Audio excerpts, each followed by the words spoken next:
በእንግሊዝ ካራባኦ ካፕ በክሪስታል ፓላስ ሊቨርፑልን አሸንፏል። ማንቸስተር ሲቲ፣ አርሰናል፣ ቼልሲ እና ኒውካስል ዩናይትድ አሸንፈው ወደ ቀጣዩ ዙር ያለፉበት መርሃ ግብር ሆኖ አልፏል።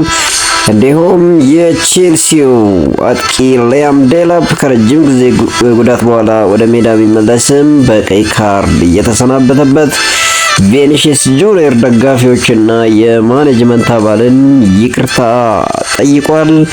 አሰልጣኙን ያሰናበተው ጁቬንቱስ ከረጅም ጉዞ በኋላ ማሸነፍ እየቻለበት እንዲሁም ሮማም ወደ መሪው ናፖሊ በነጥብ የተስተካከለበት የሴስክ ፋብሪጋስ ኮሞ ያለመሸነፍ ግስጋሴውን ያዘለቀበት እንዲሁም የባርሴሎናው የመሃል ሞተርስ ፔድሪ ጉዳት እንዳጋጠመው ቡካዮ ሳካ ዘንድሮ ሊጉን እናሸንፋለን ማለቱ እና ሌሎችም ከጨዋታ በኋላ የተሰጡ አስተያየቶችን ይዘን መጥተናል። ቻናላችንን ሰብስክራይብ፣ ቪዲዮአችንን ላይክ አድርጋችሁ እስከ መጨረሻው አብራችሁን ሁኑ።